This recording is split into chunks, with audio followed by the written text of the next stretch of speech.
프로티나 정말 시장의 주목을 한몸에 받고 있죠. 프로티나 주가가 최근 왜 그렇게 급등했는지, 그리고 이 회사가 가진 핵심 기술, 사업 전략, 그 본질이 뭔지 제대로 이해해보는 겁니다. 2025년 9월 4일이었죠.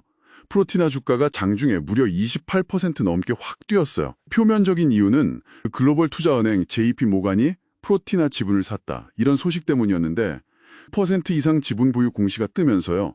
이게 그냥 단순 뉴스 그 이상이었던 것 같아요. JP모간 같은 거대 금융기관이 투자했다는 건 단순 자금 유입 그 이상의 의미를 갖는다고 봐야죠. 이런 기관들은요, 투자를 결정하기 전에 굉장히 엄격한 실사를 하거든요. 그러니까 이들의 투자는 프로티나가 가진 그 핵심 기술력, 그리고 장기적인 사업 모델에 대해서 아주 강력한 외부 검증을 받았다고 해석될 수 있는 거죠. 이런 복잡한 바이오 기술은 사실 개인이 그 가치를 평가하기가 참 어렵잖아요. 이게 이렇게 신뢰도 높은 기관이 빵 인증을 해준 셈이니까 기업 가치에 대한 시장의 인식, 이걸 크게 바꿀 수 있는 계기가 된 겁니다. 프로티나는 2015년에요. KIST랑 서울대 교수님이 공동으로 창업한 회사입니다. 기술 기반 기업이고 2025년 7월에 코스닥에 상장을 했습니다.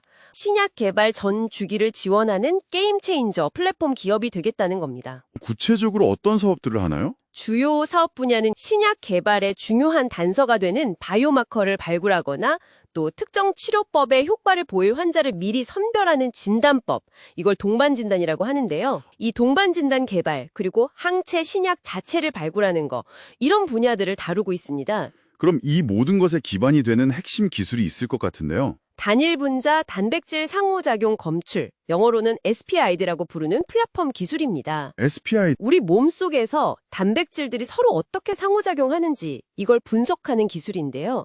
기존 기술들과 가장 큰 차이점은 말 그대로 단일 분자, 아주 작은 단위 수준에서 그 상호작용을 정량적으로, 그러니까 숫자로 정확하게 측정하고 분석해낸다는 겁니다. 또 하나는 파이 칩이라고 하는 특수 코팅된 분석 칩이에요. 여기에 이제 샘플을 올려놓는 거죠. 마지막으로 파이 인사이트라고 하는 분석 알고리즘, 즉 소프트웨어입니다. 이 장비로 얻은 방대한 데이터를 해석하는 역할을 하죠. 장비, 칩, 소프트웨어 세 가지가 한 세트군요. 단일 분자 수준에서 정량 분석이라 이게 기술적으로 경쟁사들과 비교했을 때 어떤 확실한 차별점이 되는 건가요? 프로티나가 가장 내세우는 차별점은요, 바로 이 SPID 기술을 실제 환자에게서 얻은 임상 시료 분석에 직접 적용할 수 있다는 주장입니다. 경쟁사로 꼽히는 스웨덴의 올링크나 미국의 퀀테릭스 같은 회사들과는 다른 지점이라고 프로티나는 강조하고 있어요. 경쟁사 올링크 있잖아요. 이 회사가 최근에 글로벌 과학기기 기업인 서머피셔 사이언티픽에 인수됐는데 그 금액이 약 31억 달러였어요. 우리 돈으로 하면 4조 원이 훌쩍 넘죠. 이건 그냥 단순한 기업 인수가 아니라 이 단백질 분석 플랫폼 기술 분야, 이 시장의 가치가 얼마나 폭발적일 수 있는지를 보여주는 강력한 시그널이라고 볼 수 있습니다. 프로티나가 추구하는 기술 방향성의 잠재력을 간접적으로나마 보여주는 사례인 셈이죠. 그럼 이 대단한 기술로 프로티나는 구체적으로 어떻게 돈을 벌고 있나요? 수익 모델이 궁금한데요. 상호작용 PPI 분석 서비스를 직접 제공하는 거고요. PPI 패스파인더나 PPI 랜드스케이프 같은 이름의 서비스가 있어요. 둘째는 SPID 플랫폼 자체, 그러니까 피뷰 장비랑 소모품인 파이칩을 판매하는 겁니다. 마지막으로는 기술 이전도 하고 있고요. 근데 여기서 주목할 만한 변화가 하나 있어요. 2024년에는 서비스 매출 비중이 제일 컸거든요. 그런데 2025년 1분기 실적을 보니까 SPID 플랫폼 자체 판매 비중이 가장 커졌다는 점입니다. 서비스 중심에서 플랫폼 판매 중심으로 무게중심이 옮겨가고 있다. 단순 용역 제공을 넘어서 이제 이 플랫폼 기술 자체를 시장에 보급하려는 전략적인 전환으로 해석될 수 있는 부분입니다. 당장의 재무 상태는 좀 어떤가요? 아무리 기술이 좋고 전략이 좋아도 지속 가능성이 받쳐줘야 하잖아요. 2024년 기준으로 보면요. 매출이 23억 원이었는데 영업 손실이 91억 원이었어요. 그래서 IPO로 확보한 자금을 연구개발이랑 핵심 목표로 삼고 있는 미국 시장 진출에 집중적으로 투자하고 있고요. 목표는 2027년에 흑자로 전환하는 겁니다. 회사가 제시한 목표치를 보면 2027년 매출 322억 원인데 이 공격적인 목표를 달성할 수 있을지 이게 관건이겠죠? 경쟁사 퀀테릭스도 최근에 좀 어려움을 겪고 있다는 소식이 들리거든요.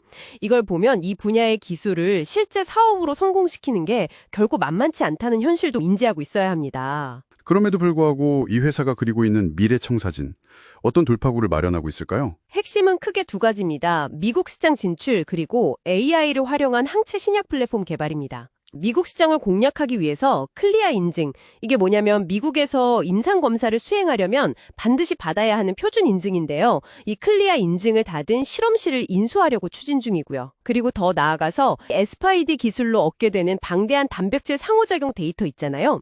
이걸 인공지능, AI 학습에 활용하는 이른바 랩인더룹 전략을 구사하고 있습니다. SPID로 얻은 실험 데이터를 AI에게 학습시키고 그럼 AI가 어떤 예측 결과를 내놓겠죠? 그 예측 결과를 다시 실험을 통해 검증하고 그 결과를 또다시 AI에 반영해서 모델을 점점 더 정교하게 만들어 나가는 방식입니다. 이 방식으로 유명한 블록버스터 항체 의약품 휴미라의 효능을 개선한 새로운 후보 물질을 아주 빠르게 발굴하는 성과도 있었다고 하네요.